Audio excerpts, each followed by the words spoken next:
après ma petite réponse aux médias, j'ai décidé de faire une émission spécialement dédiée aux jeux vidéo. Alors cette émission sera en deux parties. On va d'abord parler de ma conception à moi du jeu vidéo et de la façon dont je l'analyse, et j'ai convié un copain pour ça. Et on va parler également, encore une fois, de la vision très négative qu'ont les médias du jeu vidéo en règle générale et de leur inculture dans le domaine. Ta perception à toi bah, des médias par rapport aux jeux vidéo, t'en penses quoi toi personnellement? Est-ce que tu penses que c'est justifié? Bien entendu, non. Pour moi, le jeu vidéo, c'est vraiment un détournement. Ils essayent de trouver une excuse voilà, c'est complètement bidon. La news la plus récente, d'ailleurs, qui en a parlé, c'est une news qui est apparue ce matin.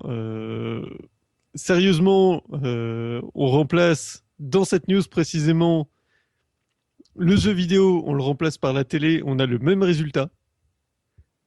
Alors pour ceux qui sont pas au courant ou qui regardent la vidéo longtemps après, en gros, ce qui s'est passé, c'est que il y a un père de famille visiblement mentalement très instable, notamment alcoolique et drogué, qui a fracassé le crâne de son gamin parce qu'il l'empêchait de jouer à un jeu vidéo. On reprend le titre de la même news et on dit que au lieu de l'empêcher de jouer à un jeu vidéo, il l'empêchait de regarder la télé. Ça aurait exactement le même sens, la même gravité. C'est pas le jeu vidéo le problème.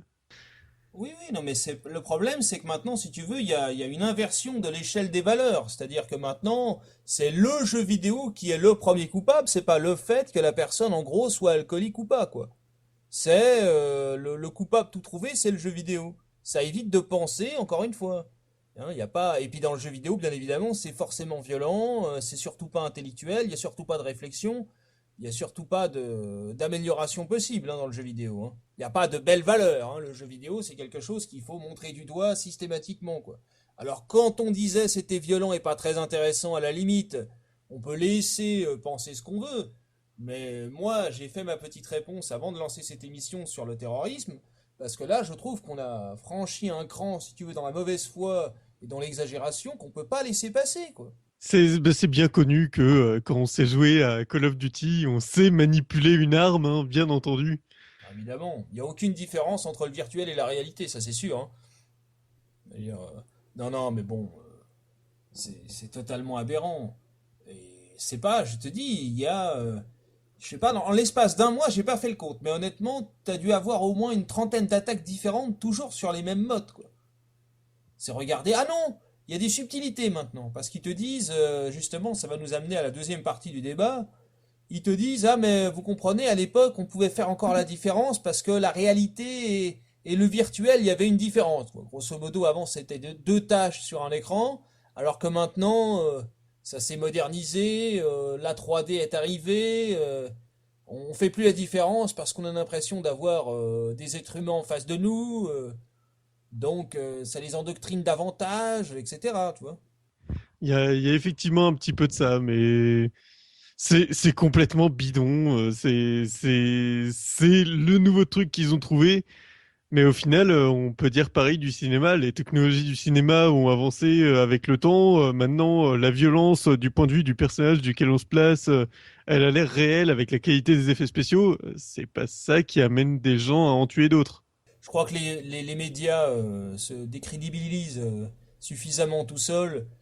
Ça sert à rien de taper dessus toute la journée, mais il fallait. Moi, ça m'intéresse d'avoir ton avis là-dessus. Apparemment, on a le même, et tant mieux. Mais voilà, il faut pas laisser faire, tu sais. À force de laisser faire trop, on finit par plus pouvoir récupérer après, quoi, plus pouvoir rattraper la chose. Et c'est pas parce qu'ils sont incultes du domaine qu'il faut tout laisser dire. C'est ça. Heureusement, il y a Internet qui est là quand même pour bien défendre le sujet. En fait, le truc, c'est que ça ne vient pas que du jeu vidéo. Le problème d'aujourd'hui, c'est les médias alternatifs en général. Donc avant, c'était le cinéma.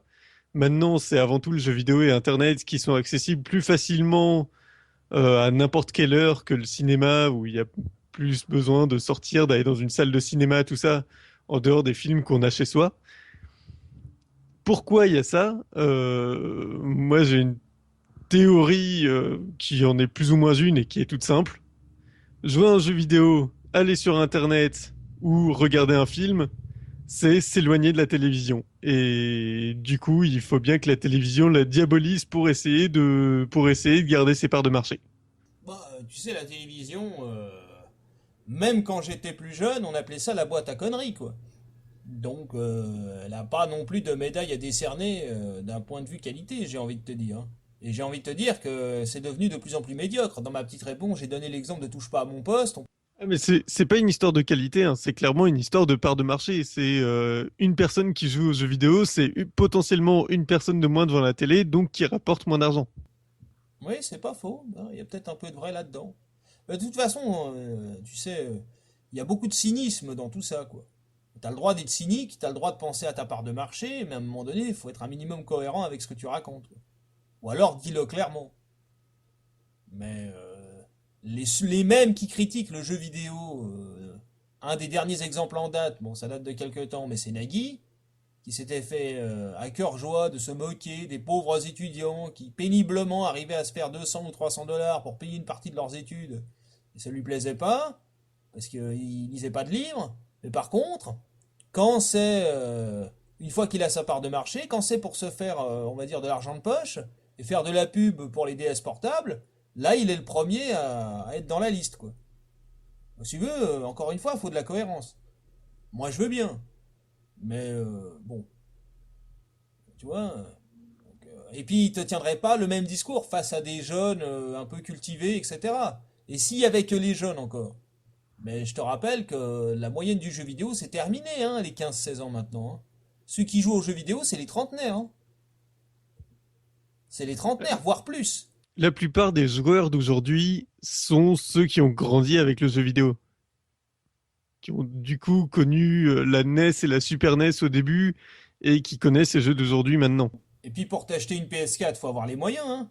Faut pas être un étudiant avec un minimum d'argent de poche tous les mois, quoi. Un étudiant, ce qu'il lui faut d'abord, c'est trouver un appart. Il a du mal à se loger, il a du mal à payer ses études. Il va pas se payer une PS4, hein. J'entendais un autre débat. Oui, vous vous rendez compte, les allocations des étudiants, les peu d'aides qu'on leur donne, ils s'achètent des consoles avec ça. Mais ça n'a rien à voir. Bon, les mecs, ils sont déconnectés, quoi. On en revient à un fameux débat selon lequel certaines familles irresponsables profiteraient de l'allocation rentrée scolaire pour acheter des écrans plats. Le tout fausse photo à l'appui, hein, bien entendu. T'as encore des gens qui pensent que ce qui est dit à la télé est la vérité, quoi. Tu comprends? Ça Donc, existe encore, malheureusement. moi, quand on me dit ça, je me sens agressé. Et pourtant, j'y joue pas aux jeux vidéo. Enfin, j'y joue, mais de manière très occasionnelle, quoi. Je suis plus comme avant. Et déjà, avant, j'étais pas un accro, quoi. Hein? Mais on peut être responsable, on peut être père de famille, on peut être équilibré, on peut avoir une vie affective, on peut faire des études, s'intéresser à la philosophie, à la science, à la politique, avoir une conception de l'être, pouvoir tenir des conférences, ce qui est mon cas, et adorer le jeu vidéo, et trouver que le jeu vidéo est un art, malheureusement, qui est en train de se perdre. Mais ça fera l'objet de la deuxième partie de notre débat. Là, on parle des Et- médias, et les médias non seulement n'ont pas de cohérence, mais n'ont pas d'argument à la limite. Tu vois, si on te sortait un bon argument. oui, surtout quand ils citent les jeux vidéo, c'est toujours pour en citer les inconvénients, hein. Il y aura jamais, à part une télé un petit peu plus cultivée et un peu moins regardée, un peu moins grand public, je pense à des chaînes comme Arte ou France 4, il y aura pas d'émissions qui expliqueront aux gens que le jeu vidéo, ça peut améliorer les capacités de mémoire, ça peut rendre plus intelligent en quelque sorte avec les jeux de réflexion, ça améliore les réflexes, ça aide aussi à une certaine forme d'équilibre psychologique parce que il y a une étude qui a prouvé qu'après un traumatisme important, le fait de jouer à un jeu vidéo permettait de relativiser plus facilement et d'être moins touché sur le long terme par un traumatisme. Il y a tout ce genre de choses. Et ça, il n'y a pas de médias de grande écoute qui vont en parler. Dans les hôpitaux, les malades ou les grands malades, ou même ceux qui sont en convalescence, qui peuvent pas bouger de leur lit, mais ils jouent aux jeux vidéo. À l'époque, il y avait des Mega Drive. Et c'était pas des barbares, les mecs. Il y en avait un, il était prof de dessin. Un prof de dessin. Je veux dire, il a fait l'école supérieure de dessin, il était en train de jouer aux jeux vidéo, il était en train de jouer à Sonic à l'époque, à Sonic. Bon.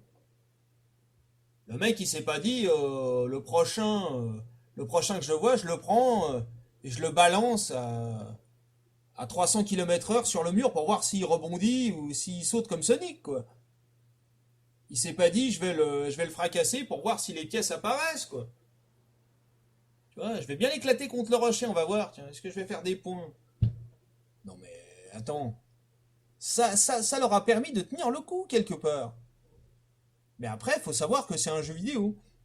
Alors maintenant, je te dis, la seule théorie à peu près correcte que j'ai entendue, enfin à peu près correcte, à peu près solide, c'est de dire maintenant c'est devenu tellement réaliste qu'ils font plus la part des choses. Mais si, moi je connais les nouvelles consoles. Et entre parenthèses, c'est pas les ados qui jouent aux jeux vidéo comme tu le dis la plupart du temps, c'est les adultes. C'est une question de finance, hein. Encore une fois, une PS4, faut avoir les moyens, hein. Même encore aujourd'hui. Alors, c'est pas, encore une fois, un petit étudiant, voilà. Donc on fait déjà, en plus, on met l'étudiant dans le même sac, quoi. Tu vois, c'est ça. C'est la technique médiatique. C'est t'es un étudiant, soit t'es un étudiant sérieux et t'as que des livres chez toi et ça passe, hein. Soit t'es un étudiant moyen, ou alors t'aimes le jeu vidéo et là tu commences à devenir suspect, quoi. Parce que t'aimes le jeu vidéo. Tu es un futur meurtrier terroriste. Mais tu rigoles, mais c'est presque ça. Ah, mais c'est même pas presque ça, hein, ça devient carrément ça aujourd'hui. Et tu peux leur citer quantité d'exemples de jeux dont ils ne connaissent même pas le titre. Et donc ils se foutent totalement. Ils prennent évidemment GTA, toujours les mêmes exemples, quoi. Il y a eu un très bon exemple de ça d'ailleurs qui, pour le coup, ne parlait pas du fait que ça rend violent ni rien, mais qui parlait des dernières sorties. C'est un tout petit reportage sur un journal assez rapide qui parlait des dernières sorties de jeux vidéo pour dire que bah, ça se vend bien, tout ça. Les trois jeux cités, FIFA, PES, Call of Duty. Rien que ça constitue une preuve qu'ils connaissent rien au sujet. Ils ont cité les trois jeux les plus vendus et basta, le reste, on s'en fout. Bon, FIFA, jeu de sport, quoi. Donc, bon, voilà. Alors moi, je pourrais te dire, ah bah Zidane a mis un coup de boule parce que dans un FIFA, tu peux mettre des coups de boule, quoi. Alors c'était dans Adidas Super Soccer sur PlayStation. Ah, tu peux faire toutes les fautes que tu veux, l'arbitre ne dira jamais rien. Le joueur du grenier avait fait avait fait un petit aparté dans une de ses vidéos là-dessus. T'as certains jeux de foot où l'arbitre dit quelque chose, mais t'as envie de balancer un coup de boule, quoi. Mais bon. Mais c'est pareil, tu sais, c'est comme les films d'horreur. J'ai donné cet exemple-là, pourquoi? Parce que on a tendance à penser que le film d'horreur, celui qui regarde un film d'horreur est forcément un type un peu déséquilibré, mais pas du tout. Au contraire, ça veut dire qu'il sait la nature négative qu'il a et que c'est sa manière à lui de l'expulser. Moi, je préfère un type qui regarde un film d'horreur plutôt qu'un type qui est en apparence calme, ce qui est souvent le cas, qui prend un couteau et qui va t'égorger, quoi. Tu comprends? Mais ça, ils ont du mal à analyser. Parce qu'ils ont trouvé un coupable idéal. C'est ça. Ah, dans un autre style de digression, c'était aussi ça qui avait montré, statistiques à l'appui, que le milieu du métal était moins source de violence que le milieu de certaines autres musiques, parce que justement le métal lui-même, que ce soit dans la façon de le chanter ou dans la façon de le danser avec le pogo, tout ça, était un gros défouloir en lui-même. On est d'accord sur ce constat. En tout cas, je pense que il ferait bien de se renseigner un peu avant de parler. Voilà, faudrait qu'ils connaissent ce dont ils parlent. C'est un petit peu le problème, c'est que les journalistes d'aujourd'hui ne savent plus de quoi ils parlent, mais il n'y a pas que dans les jeux vidéo, malheureusement. C'est ce que j'allais te dire. Mais si tu veux, à la limite, t'as le droit de faire une erreur, t'as le droit de trouver le jeu vidéo complètement débile ou violent, mais de là à le suspendre comme l'une des premières causes, parce qu'encore une fois, ils mettent pas la première cause, mais ils disent c'est l'une des premières causes de radicalisation, de terrorisme, de djihadisme, etc. Là, je trouve qu'on a franchi un cap qui est inexcusable pour moi, quoi. Je veux dire.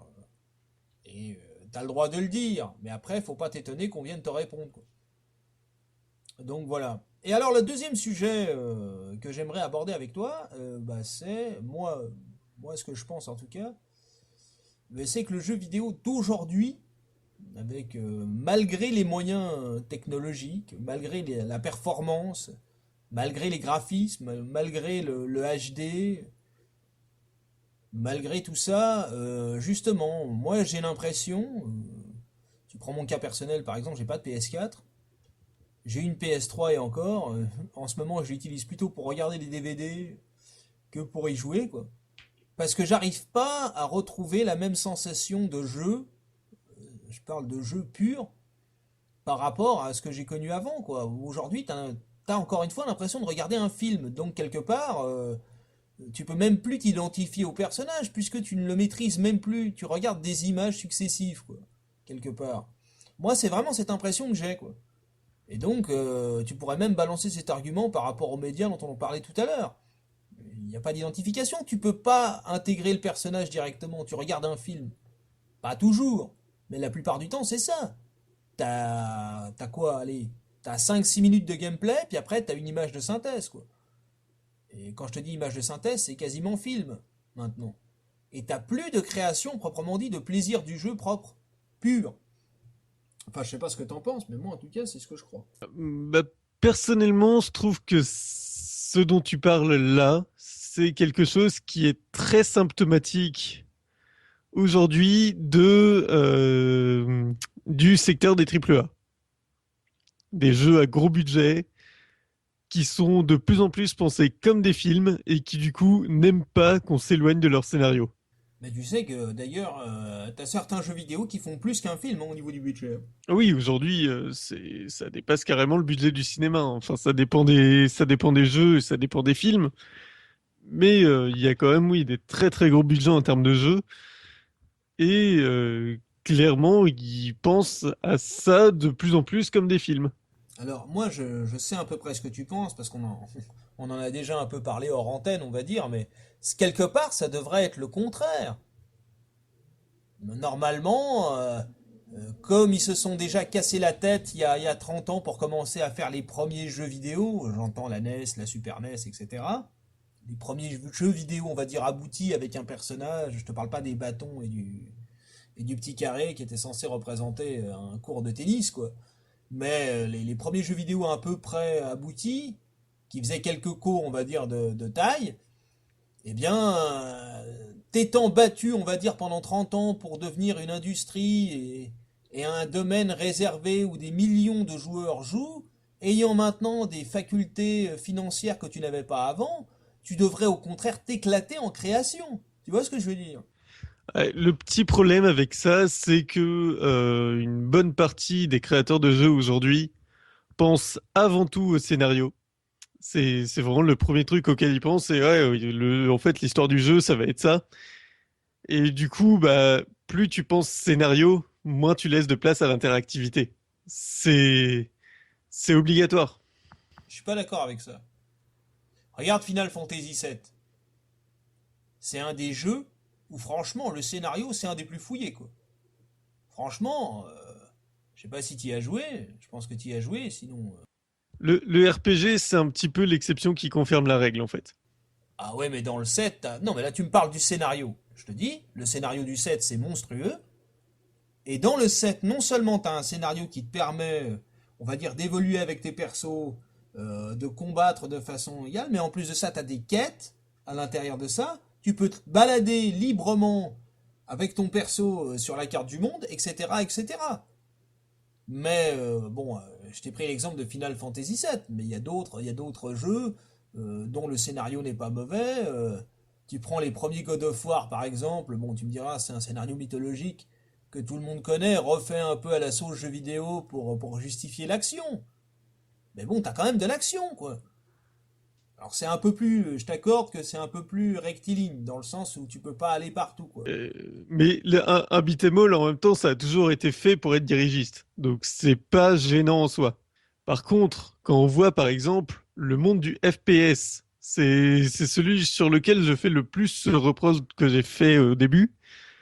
Quand on voit qu'on est passé de jeux genre Half-Life, où certes, il y a une continuité, il y a un petit peu de passage linéaire et tout, mais ça reste très ouvert. Tu peux vraiment tourner dans tous les sens dans l'endroit où t'es pour vraiment chercher le moindre petit élément. Et malgré une histoire qui est quand même très bien faite, parce que l'histoire de Half-Life, elle est faite tout en, comment dire, tout est fait dans l'environnement. C'est-à-dire que c'est pas une histoire qui est racontée par un personnage, tout ça. C'est l'environnement qui raconte l'histoire.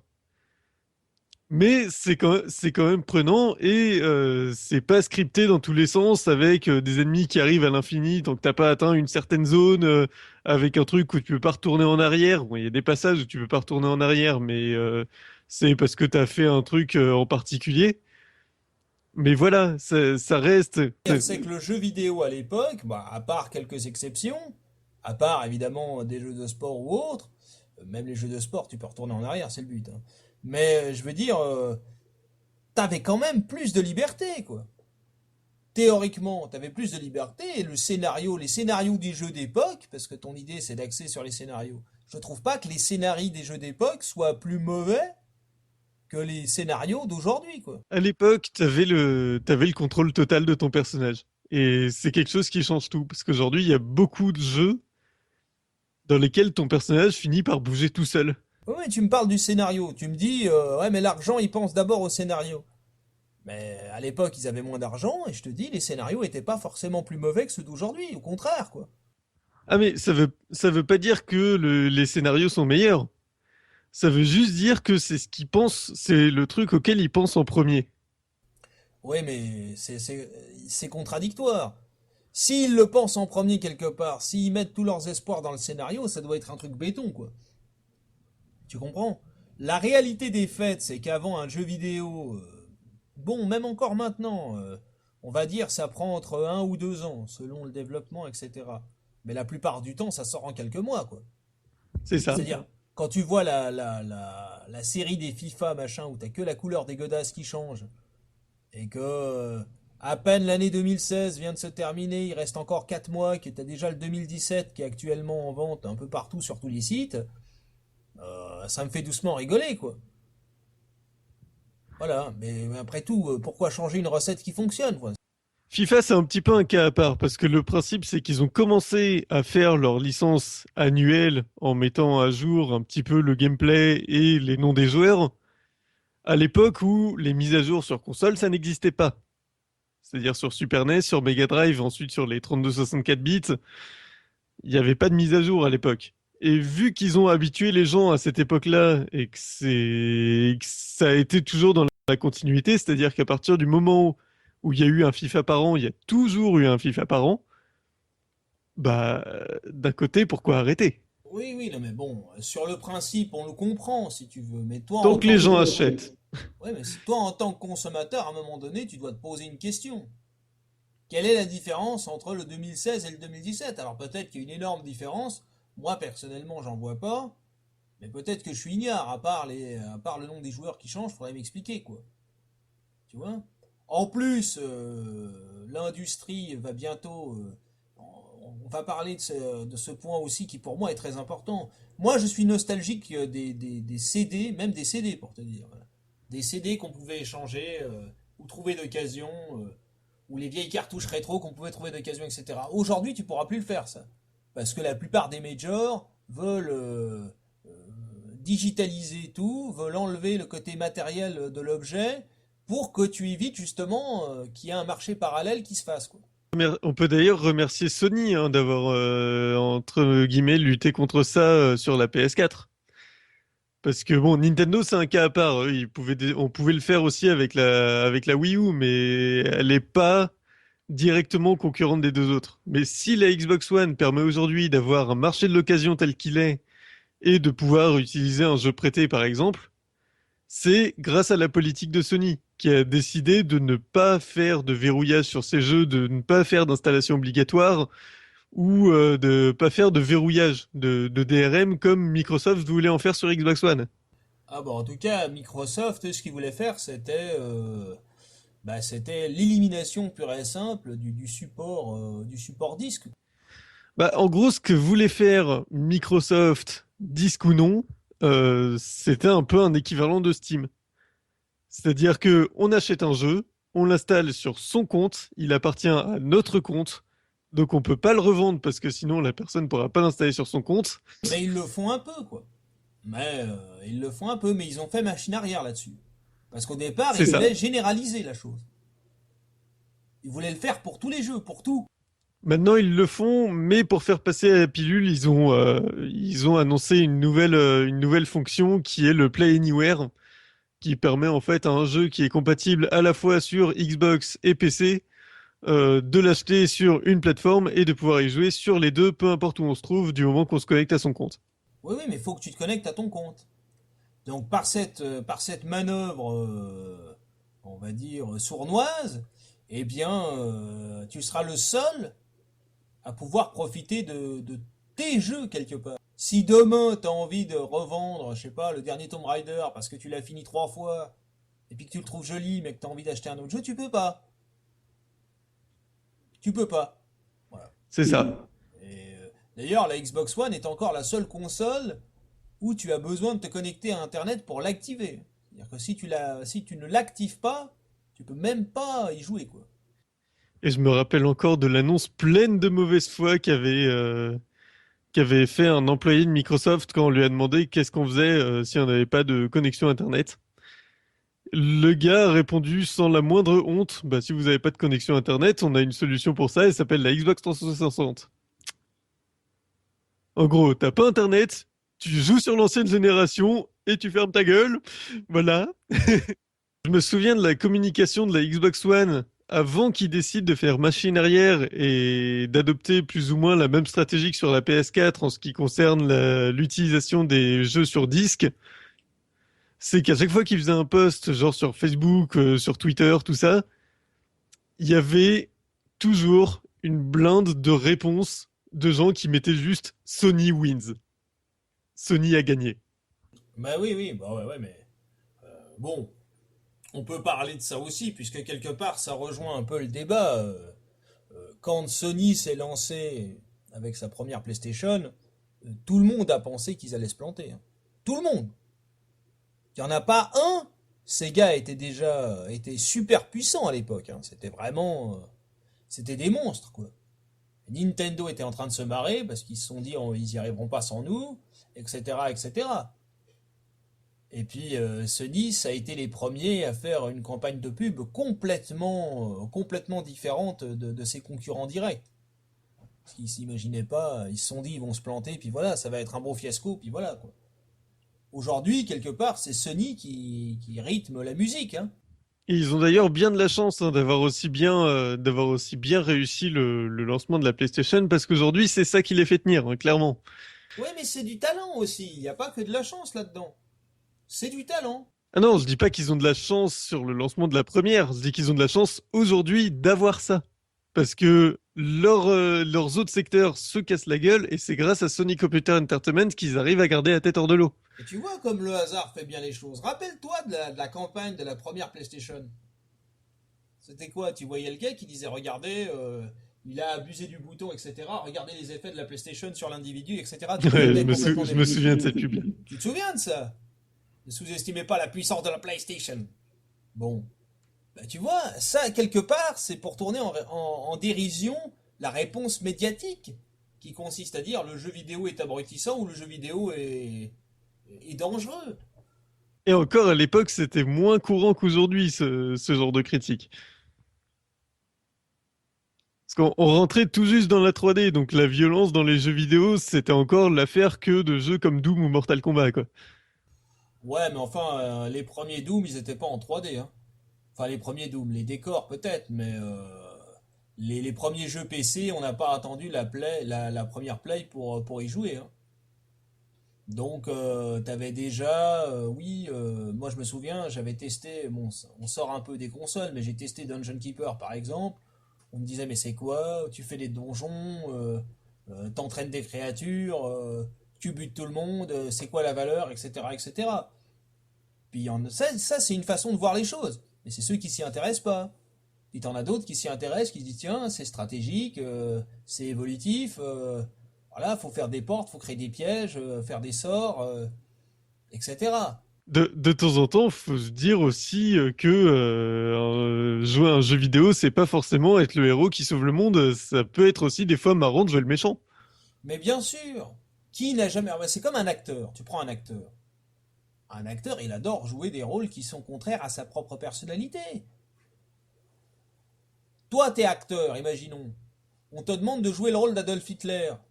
Mais tu vas aimer jouer le rôle d'Adolf Hitler. Ça veut pas dire que t'es un adorateur du Troisième Reich. Tu comprends? Je pense que le mec qui a joué Hitler dans le film La Chute serait complètement d'accord avec toi. Non, mais bon, oui, en plus. C'est un bon film, hein. C'est pas un mauvais film pour le coup. Ah, il est un peu dur à regarder sur la fin quand même, et c'est ça qui est choquant, c'est qu'ils arrivent à te donner de l'empathie pour des gens que l'histoire considère comme des trous du cul. Ouais, bon, après, t'as l'histoire, hein. T'as le cinéma, t'as la part de cinéma, puis t'as l'histoire. Faut aussi faire la différence et la part des choses. C'est comme dans le jeu vidéo. Oui, ça reste une fiction inspirée, c'est pas complètement une histoire vraie, quoi. Oui, oui, oui. Bon, généralement, d'ailleurs, il le précise. Mais c'est comme le jeu vidéo. Le jeu vidéo, c'est marqué. T'as des avertissements. Hein, mais c'est pas. Voilà, vaut mieux jouer aux jeux vidéo que, que consommer de la drogue, quoi. Tu parlais des avertissements sur les jeux vidéo comme ça, moi, celui que je retiens le plus justement dans cet esprit-là, c'est celui de Metal Gear Solid. Ouais, ouais, bon, Metal Gear. Bon, moi, je trouve que c'est un excellent jeu, comme beaucoup, hein. Personnellement, j'ai préféré les premiers, moi. Après, je trouve que ça part un peu dans tous les sens. Mais le 2 sur PlayStation est un chef-d'œuvre absolu pour moi. Moi, tu fais pas mieux dans le genre, quoi. Voilà. Mais c'est comme tout, tu sais. Mais pour en revenir à ce qu'on disait, je pensais par rapport à l'avertissement, c'est quand tu lances un Metal Gear Solid, tu as un écran qui t'explique clairement que l'histoire est une fiction et qu'elle n'est pas faite pour représenter des choses réelles. Oui, bon, pour ceux qui ne le savent pas. Et moi, si tu veux, j'ai même pas besoin du message pour ça, quoi. À partir du moment où tu as une manette en main, même si demain, tu as des lunettes 3D qui te coupent volontairement de la réalité autour de toi, tu sais qu'au moment où tu mets le casque, tu vas rentrer dans un jeu, quoi. C'est ça. Hein? Tu vas pas sortir parce que j'attends les médias là-dessus. Le jour où tu as un mec qui va sortir avec son casque, où on va retrouver un casque 3D chez lui, on va retrouver un couteau de cuisine, ils vont dire ça y est. La réalité virtuelle rend les gens violents. Mais maintenant, si tu veux, le débat, il est qu'est-ce qu'on fait de cette réalité virtuelle, entre guillemets, de ce virtuel qui aujourd'hui est financé à gros coups de millions. Moi, je constate simplement que si tu veux, les scénarios ont même tendance à s'affaiblir, hein, moi je trouve. Si tu regardes, qu'est-ce qui se passe maintenant? Ils font des remakes. Je veux dire, Final Fantasy VII Remake, un God of War, ils ont attendu 3 siècles pour en sortir un, et encore, moi j'ai des copains qui ont eu la chance de tester un peu en preview, on va dire. Ils m'ont dit, ah ouais, mais les armes, il y en a moins parce que c'est le début de l'évolution du personnage, etc. Ça leur plaît moins. Donc voilà, malheureusement, enfin j'allais dire presque heureusement, c'est la preuve que l'argent ne fait pas tout, quoi. Et moi je te dis, je préfère un bon vieux jeu rétro, je préfère la mini NES qui va sortir en novembre. J'en profite pour dire que on est encore en train d'étudier les dessins et qu'on aura bientôt le nom du ou de la gagnante. Parce qu'on a quelques participantes féminines. Donc on l'enverra à la mi-novembre pour la gagnante ou le gagnant. Voilà. Mais les gens s'éclatent plus aujourd'hui sur des mini NES que sur des. Enfin, moi je connais des gens en tout cas qui s'éclatent plus sur des mini NES que sur des PS4, quoi. Alors, j'ai pas envie de te choquer, hein, mais c'est la réalité, hein. Bah, on parlait du côté tout scripté par rapport au côté gameplay vraiment centré sur le gameplay. Bah, j'ai envie de dire que aujourd'hui ceux qui sont restés le plus dans le gameplay pur, c'est Nintendo. C'est leur dernier Mario, leur dernier Zelda, c'est toujours du gameplay. C'est un exemple que j'avais cité tout à l'heure, justement, l'exemple de Zelda, parce que justement, les Zelda ont des très bons scénarios en général, mais pourtant, Miyamoto l'a toujours dit, et les équipes autour l'ont confirmé, quand ils imaginent un nouveau jeu, ils imaginent toujours d'abord le gameplay avant d'imaginer l'histoire qu'il y a autour. Alors franchement, moi je pense, mais je suis pas un spécialiste concepteur de jeux vidéo. Moi je pense que le scénario est effectivement la base. Voilà. C'est comme un film. Avant d'engager un budget, tu dois avoir un bon scénario, sinon ça sert à rien, quoi. Et les jeux qui ont marqué l'histoire, tu parlais de Zelda, moi la Legend of Link, Zelda 2 ou même le 1 sur NES, ou alors, pour des trucs un peu plus récents mais très rétro, Ocarina of Time, bon bah le scénario il est béton. Je veux dire, t'as du texte quoi. Hein. Donc voilà, après, oui, bah Nintendo, encore une fois, je vais pas refaire le débat ici, mais je trouve qu'ils ont loupé quand même une marche technologique, mais ils ont conscience que le jeu vidéo est avant tout du game. Voilà. Je pense qu'ils ont été un peu trop légers. Alors peut-être que tu peux pas faire du très bon jeu vidéo si t'es trop en avance d'un point de vue image et d'un point de vue qualité, qualité. Mais je sais pas. Peut-être que c'est pas compatible totalement quoi. Peut-être qu'il faut faire un choix. Peut-être hein. Mais je trouve ça dommage, quoi. Je pense que ça peut dépendre des cas. Parce que honnêtement, même avec la puissance plus faible de la Wii U, j'ai clairement du mal à imaginer comment ils pourront rendre visuellement l'univers de jeux comme Mario plus riche qu'il ne l'est actuellement sur Wii U. À part en ajoutant des détails sur les textures ou sur ce genre de choses. Alors que d'un autre côté, il y a des jeux qui sont quand même avec un accent très poussé sur le gameplay et qui sont visuellement très réalistes et qui étaient justement de ce point de vue-là impressionnants pour l'époque. C'est les jeux comme la série des Metroid Prime. Oui, bien sûr. Mais par exemple, tu prends moi qui adore, j'allais dire presque toute la saga, j'allais dire la légende des Castlevania.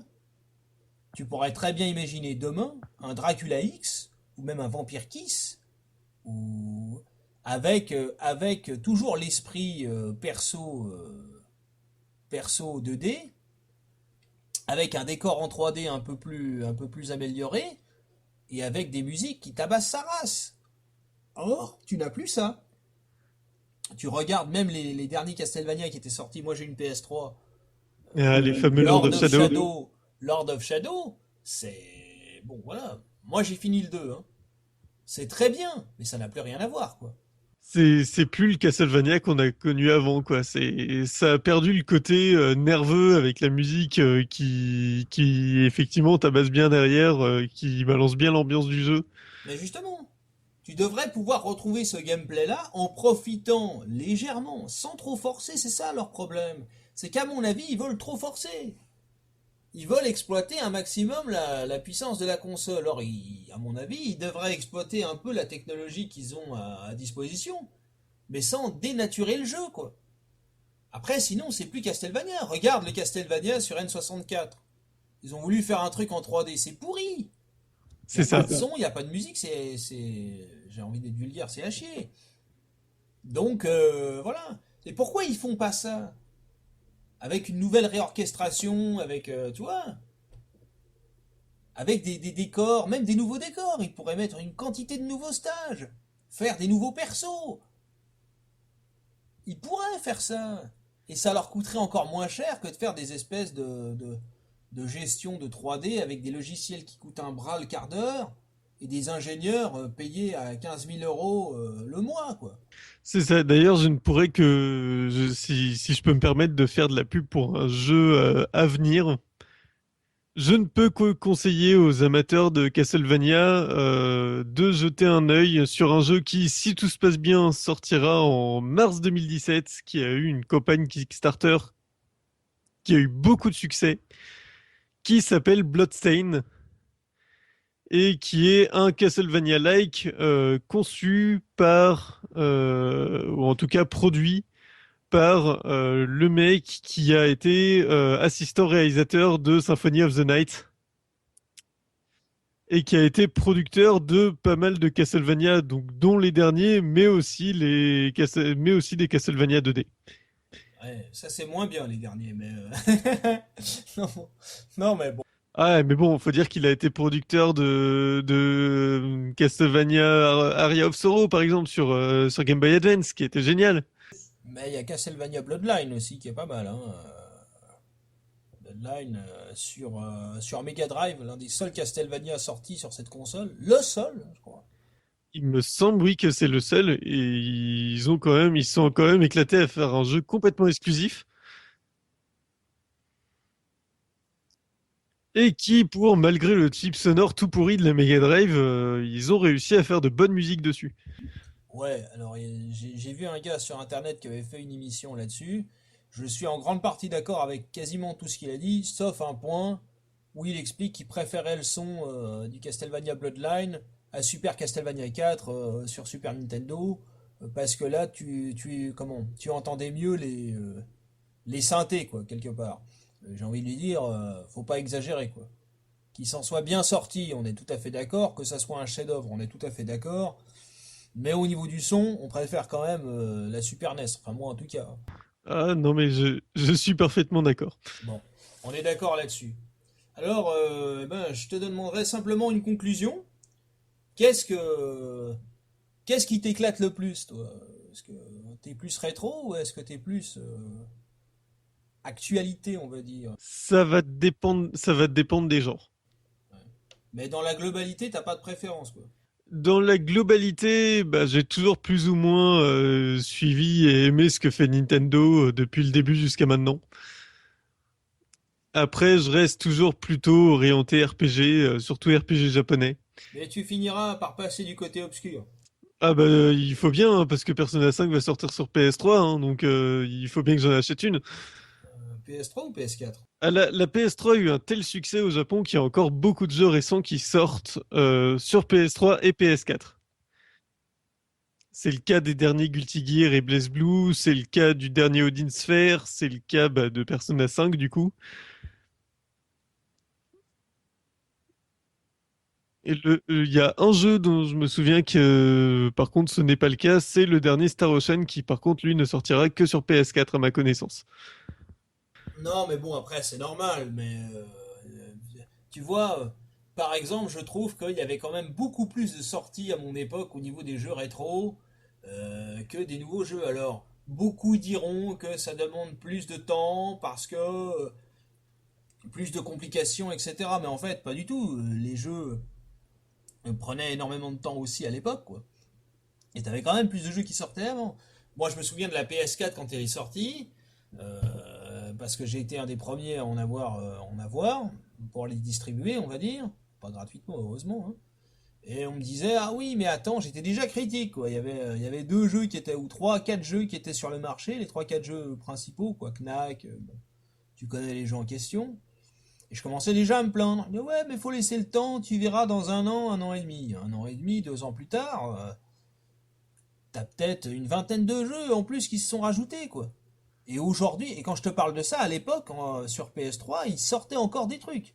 Par exemple typique, t'avais Dragon Quest, plus connu sous la version française de Fly, qui était sorti sur PS3 et qui est sorti sur PS4 après, des semaines et des semaines après. Ça c'est ce qui est arrivé sur quasiment tout le début de la PS4, hein. Mais oui, mais les Final Fantasy X et X-2, c'est la même chose. La même chose. Ah, je pensais surtout au dernier triple A quasiment fait maison des studios affiliés à Sony ou proches de Sony. Notamment bah, la Nathan Drake Collection de Uncharted, la version remasterisée de The Last of Us, ce genre de choses. Et puis alors, il y a des arnaques, il faut quand même le dire. Moi qui aime beaucoup God of War, qui les ai pratiquement tous terminés, God of War 3, tu m'excuseras, quoi. le remake sur PS4. Ah ouais, trop fort. Mais c'est la même chose. C'est ça, ils ont augmenté Moi, la j'ai eu les deux résolution. versions.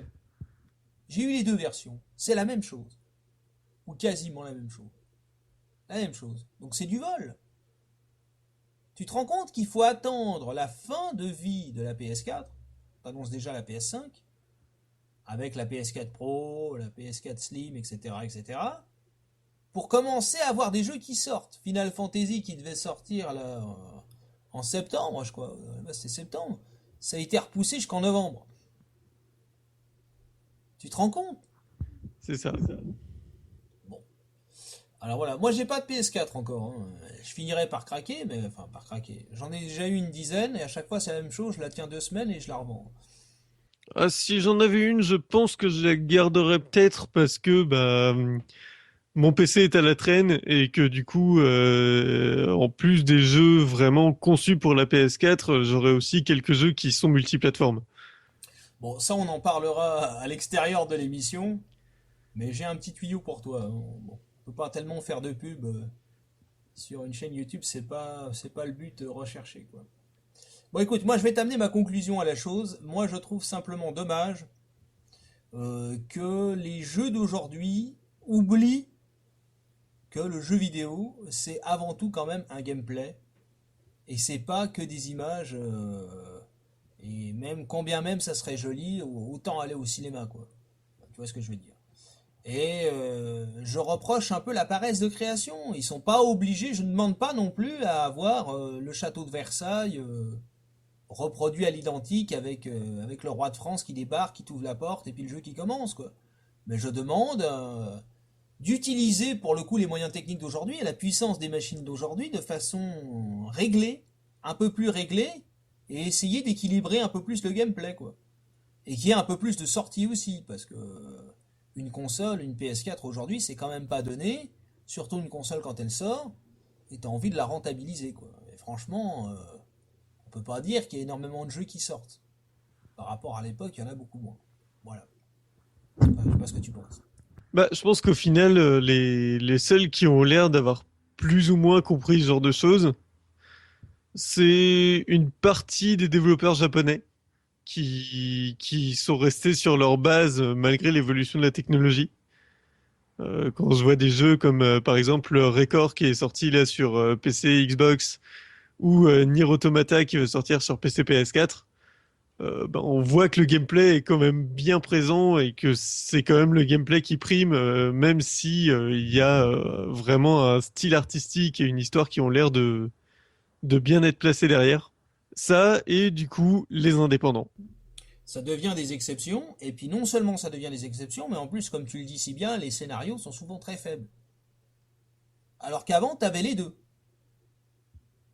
Avant, t'avais les deux, mais tu sais, moi j'ai une théorie là-dessus. Je pense que le jeu vidéo subit exactement ce que subit les animés, les BO d'animés ou les BO de films ou même le cinéma dans sa globalité. C'est-à-dire que maintenant, t'as que des reprises, quoi.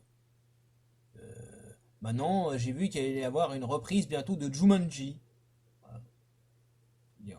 Jumanji, je regardais ça, j'étais gosse, quoi. Le jeu vidéo subit la même chose. Il n'y a plus de création au sens propre du terme. Tu trouveras deux, trois exceptions. Mais il n'y a plus de nouveau monde, il n'y a plus de création, quoi. Et ça, c'est ce que je reproche. C'est céder à la facilité. Alors bien sûr, il C'est faut ça, de la les mêmes jeux facilité. tous les ans, tout ça.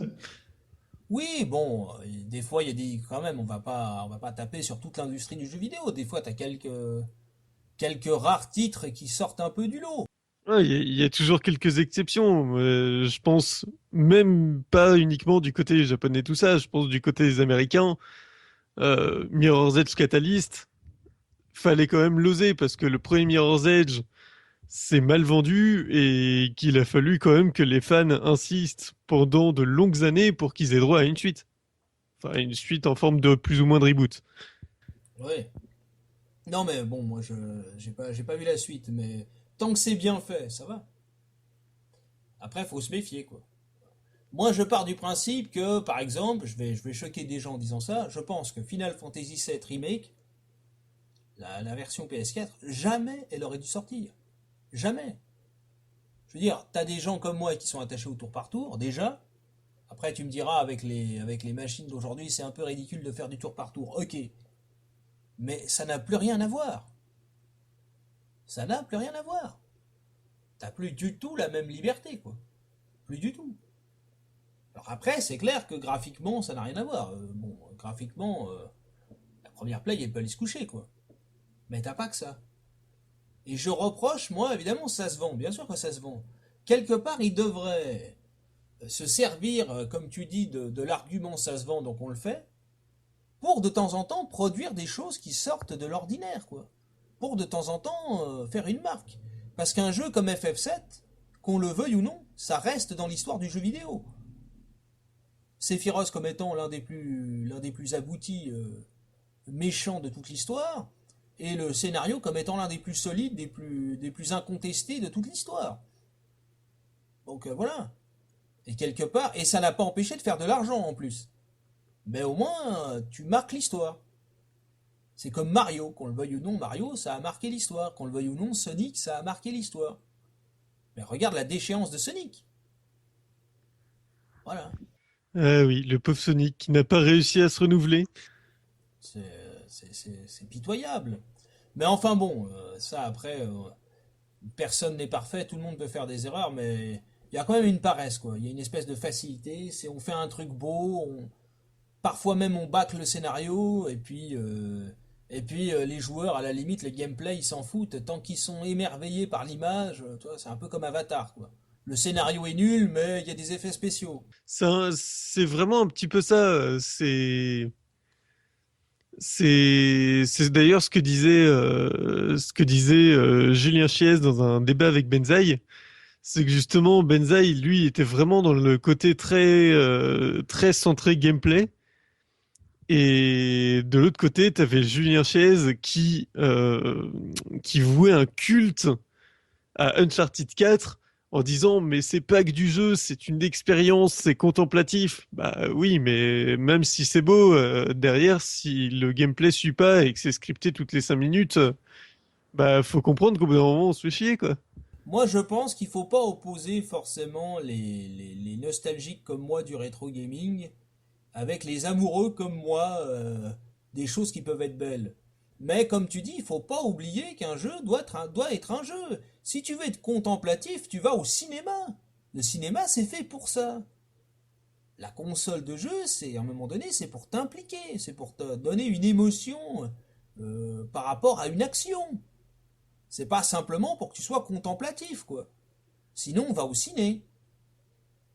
Va au ciné. Bon, ça coûte plus cher, d'accord. Mais va au ciné. Tu vois, donc c'est ça. Mais je pense pas qu'il faille opposer les deux.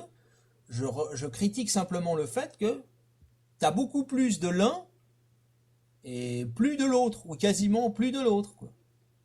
Et j'ai pas l'impression que, bon, mis à part quelques personnes que je connais assez bien, j'ai pas beaucoup l'impression que beaucoup de gens partagent ce point de vue, quoi. Et pourtant, c'est assez voyant, quoi. J'ai oublié Unity, je crois que ça s'appelle. Unity, un espèce de jeu avec choix multiples, choix interactifs, où en fait, c'est même pas un jeu, quoi. C'est un jeu qui est sorti sur PS4 il y a quelques mois de ça, l'année dernière. Un film d'horreur, en fait. Une espèce de film d'horreur à choix multiples. Ah, Until Dawn, ça Until s'appelle. Dawn, ouais. Tu choisis B, X, triangle, rond, et puis selon ce que tu choisis, bah, tu marches ou tu crèves, quoi. Mais c'est pas un jeu. Ah, c'est un film interactif. Quand j'ai vu moi des séquences de gameplay de ce jeu, j'ai vu des gens qui faisaient des let's play dessus. Et clairement, j'avais l'impression d'être retourné à l'époque des films interactifs sur Mega CD, mais avec des modèles 3D à la place des acteurs. Non, mais là, je vais être méchant. Je vais être méchant. Enfin, méchant. Moi, j'ai eu la chance de jouer sur PC à un jeu qui s'appelle Obsession Fatale Phantasmagoria 2. C'est exactement ça, mais en mieux. C'est-à-dire que tu as un décor qui a été reproduit par ordinateur en 3D. En gros, tu incarnes Curtis Et t'as tout son appartement qui est refait en 3D avec vraiment, c'est bien fait, hein, vraiment bien dessiné et tout. Et au moins, t'as une interaction. C'est-à-dire qu'à un moment donné, tu perds ton portefeuille, tu sais plus où il est, et puis dans ton portefeuille, par exemple, t'as la carte d'activation pour rentrer dans ton bureau, quoi. Donc forcément, t'as besoin de ton portefeuille. Mais ton rat t'a braqué ton portefeuille, donc faut aller chercher ton rat.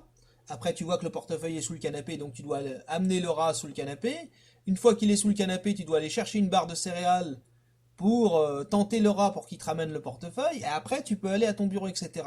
Et pourtant, t'as beaucoup de scènes, énormément de scènes où t'as des vrais acteurs qui jouent pour le coup, parce que c'est tourné comme un vrai film, hein, mais t'as quand même, on va dire, la quête des objets, quoi. Faut trouver les objets, faut savoir à qui parler, etc. Alors c'est quand même assez condensé, ça reste un film, objectivement, quand tu les relis, hein, quand tu relis les scènes, mais t'as quand même une possibilité d'interagir, quoi. Tu peux aller parler à un collègue et pas l'autre, tu peux aller chercher tel objet et pas l'autre, tu peux revenir chez toi, etc., etc. Et tu peux aller rencontrer Thérèse.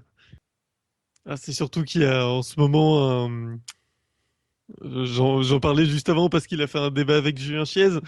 Donc un fameux streamer qui en ce moment joue à Phantasmagoria 2. Ouais, parce que moi j'ai carrément compilé tout le film. Et il a fait le 1 d'abord. Ouais, ouais. Mais le 1 n'a rien à voir avec le 2. Ça n'a rien à voir. Ah, et l'histoire est complètement différente. J'ai vu du coup la fin du 1 avant de voir quand il a commencé le 2. Effectivement, c'est complètement différent. Parce qu'on est, bon, on est quand même sur une chaîne entre guillemets adulte, c'est quand même ultra violent, hein. Ça n'a plus rien à voir avec GTA et compagnie. On te parle vraiment de meurtre, hein. Alors, tu vois que c'est des effets spéciaux, quoi. Mais le premier collègue, il se fait quand même agrafer la gueule, découper, enfin ouvrir le bide et clouer les mains, quoi, hein.